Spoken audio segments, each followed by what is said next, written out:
another massive game, right? Two really good teams. And I really think this is going to be for the Heisman.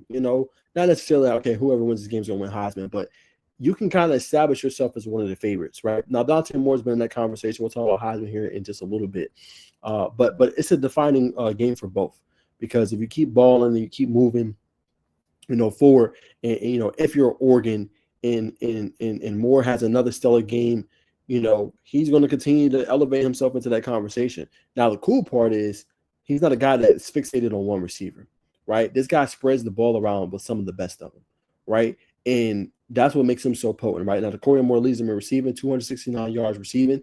But you look at Dante Moore, he has 74.6% completion percentage, right? He's been efficient with the ball, right? He gets the ball to everybody. You know what I'm saying? And that's what makes this offense go. When you have that and you have a guy that you can lean on and he's going to throw the ball out and he's leading the nation in obviously passer rating. He's leading the nation in, completing percentage, right? You have a guy you feel really good about and what he's able to do on the gridiron, right? And you have guys that you can lean on. Now, what's really cool is Oregon, once again, they're going on the ground. Look at De'Aaron Hill. This team is averaging 70, or he has 270 rushing yards, on the year. They're averaging 240 yards per game, right? So that's when you have a balanced attack, and sometimes I don't understand it with my Bengals. Like when you're balanced and you can lean on the rushing attack to go with a potent passing game, it makes you tough to stop. Because what are you going to do? We can run it or we could throw it on you. And it makes you a team that, hey, good luck with trying to stop us. Good luck. And then you look at Oregon and their defense. The defense is potent. It's one of the top-ranked defenses, in the country. They don't allow a lot of points. This is a team that plays really well. They have the number 3 passing defense in this game. So really, you got best on best, good on good, because Fernando Mendoza is another one for Indiana. He's been doing his thing this year. He's been throwing the ball at a high level. We talked about his game against, obviously, Illinois, and he lit it up.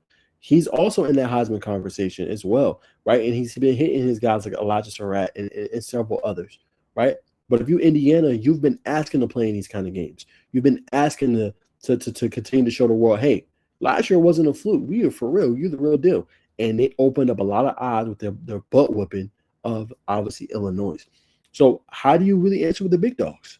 Because Oregon's a team, they won the conference last year, right? This is a team that looks really good this year. They obviously have to replace some guys. But the whole thing with Dan Lanning and the Ducks, they haven't missed a beat. This is the same football team, right? And I'm not saying same in terms of personnel, but I'm saying this team is still at the top of college football. Has not changed. So if you Indiana, how do you deal with that? How do you deal with early adversity? How do you deal with the early mistakes, right? Your receiver said it this week best. Elijah Surratt, he said, it's a very big opportunity, right?